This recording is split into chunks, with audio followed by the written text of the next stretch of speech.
Hey, ¿qué onda, guys? So tonight we're going to be talking about a pair of boots that I purchased from a company called Texas Country Western Boots. Now, these are the Karung boots, and around till seen them on that Mexican OT's Instagram, and he posted them up, and I had seen them, and I was like, "Chingas, pinche vatos se miran con madre." So I made my way over to TexasCountryWesternBoots.com, and picked up a pair. Now, I was a little concerned because I usually wear a 12 double E, but the only option on the site was a 12. That's it. There was no D, there was no E, there was nada, más 12. So I got on the phone the next day and I was like, hey, check it out. I'm a 12 double E. I ordered a 12. Is that going to fit or is there going to be an issue? And they told me straight up, look, 12s, the 12 that you're looking at, is going to be a perfect fit for your foot after they had asked me a series of questions. So they didn't just say, see, yeah, whatever, it's going to work out for you. This Vato ran me through a couple of questions. He asked me about particular brands of boots that I've worn in the past, styles of boots. He's like, have you ever bought a pair of boots from Leon? And I was like, yeah, I have. And he asked me what brand it was. And then he came to the conclusion that a 12 would be perfect. And he said, if they were not a good fit, that I can contact them back and they would make it right. And that's exactly what I want to hear when I'm talking to one of these guys, man. I want to hear that they're going to make it right. I want to hear, hey, you know what? We stand behind our product. And another thing that I heard from this company that was just impressive was the answers that they gave me or the ability to answer the questions that I asked. So I've asked some people in the past, what are your heel counters made out of? They always tell me, what's a heel counter? Chingasco, what's a heel counter? What do you mean? A heel counter is, and I explained to them, this is what a heel counter is. Try to be a little bit more cordial and nice. But I'm like, if you're selling a pair of boots, if you're getting into the boot company industry, right? If you're pushing to make your own brand of boots, you should know the internal works of a boot, the whole anatomy of what a boot is. Just put that on the table right now. You're starting a boot company, y no sabes nada, pinche botas, you don't know anything about boots, then you might want to get yourself educated because you have clients out there that do know their stuff about boots and they're going to ask you questions. And when you don't have those answers, they're just going to walk away. They're just going to walk away because they don't want to invest money in something that's going to be all, you know, just not worth their time. It's not going to be, todo chafa. Like, look, it's a pinche chafa, bro. It's made like, it's made like ass. And that's something that a lot of us guys, a lot of us boot collectors don't want. These guys at Texas Country Western Boots, they knew exactly what I was asking. Hey, ¿qué onda con el heel counter? Sir, it's a veg tan heel counter. Perfect. What's up with the heel stack? We use the highest qualities. We use leather for our heel stacks. Beautiful. What's the insole made out of? You have a leather insole. Questions asked, questions answered. Exactly what I want out of a company. And these vatos delivered, man, hands down. They delivered.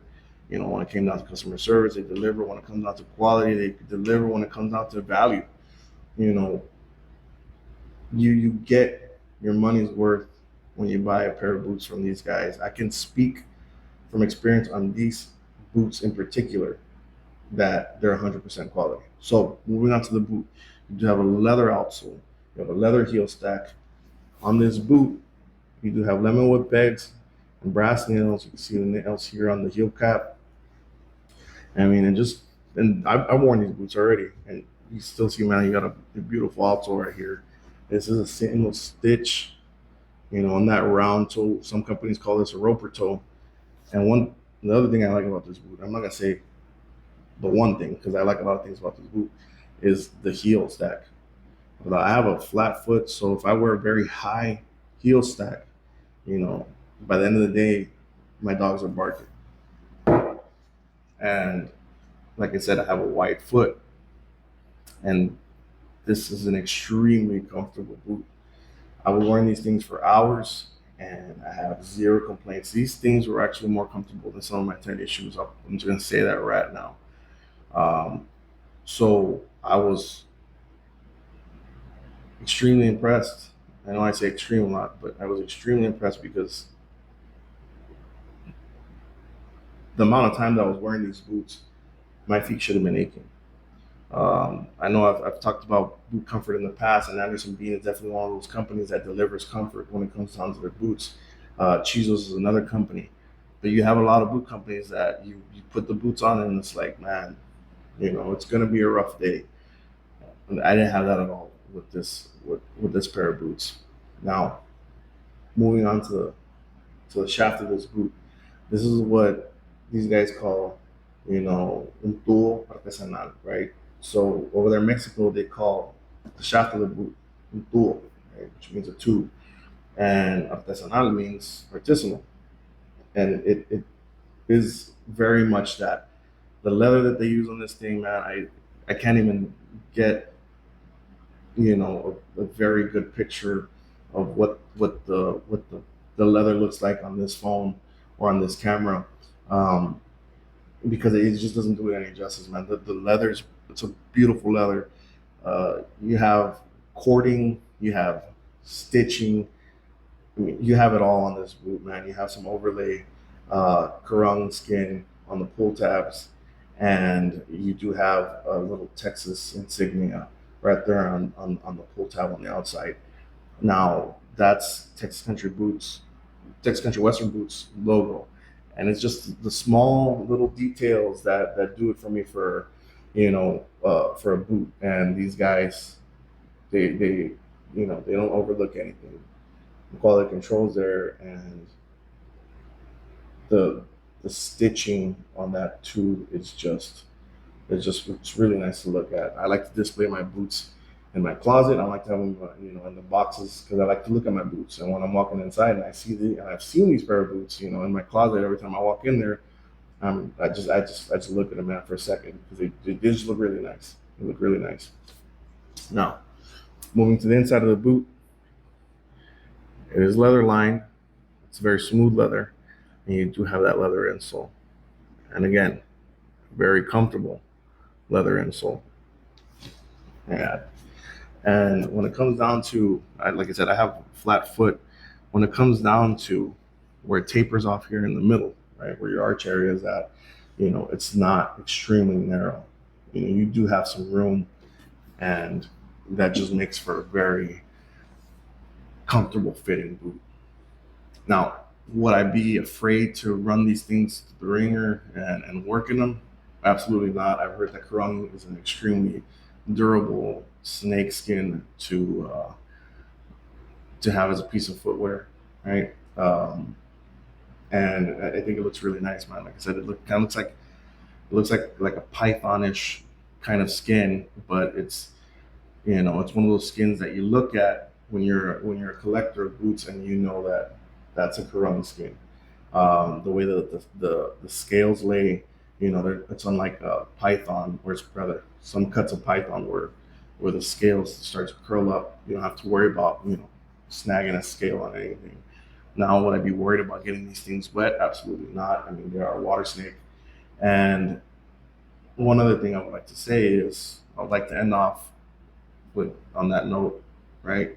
When you do buy a pair of any reptile skin boots and or footwear or leather goods, you always want to make sure that you condition them appropriately, and you always want to condition them with the reptile conditioner. So a lot of people out there, they don't really know much about boots or how to maintain them. I'll tell you real quick, these pair of boots, you want to get a reptile conditioner. What I like to use is this stuff. Now this is Angelus. Now, I do have Reptan, but this is Angelus. This particular brand is Angelus, and it's a reptile skin conditioner. Another thing is I do have a horsehair brush. Now, the one thing that I do make a habit of is I make sure that I have a particular horsehair brush. Let me show up. Do make sure I have a horsehair brush for my reptiles, and I have a different one for my regular leathers, right? Like bison leather, bull leather, whatever you want to call it, right? So non-exotic leathers, um, or exotic leathers, like hippo or giraffe or whatever. Um, I'll use a totally different horsehair brush for those guys. Why? Because I don't want my reptile conditioner getting onto my, you know, my other hides, and I don't want, you know, my regular hide like Big Four conditioner getting onto my reptiles. I've heard a lot of people they tend to use Big Four for everything. That's not the way I operate. That's not the way I work. I invest money in my collection, and I'm going to use the things that I feel like are the best conditioners for those boots. I mean, you do pay some money, you know, for these pieces of artwork that are on your feet, so you might as well treat them right, because the last thing you want to do is mess your boots up because you're not putting the correct stuff on them. So if you're looking at reptile conditioner, Angelus is a great one. You have Reptile there too. So just get online and look at what you like, and stick to that mindset that you need to make sure that you condition your boots. Uh, Reptile skin, like I said in the past, does tend to make the shoe and or boot want to curl up if you're not conditioning them, and if you don't have a cedar boot tree in there. So that's another thing you want to do. You can stick a cedar boot tree in your reptiles and in any of your boots, right? Because the last thing you want is your instep to start sagging, and that just looks horrible. So until next time, guys, I lo echamos, and 100% recommend this boot company. Go check them out, TexasCountryWesternBoots.com. Until next time.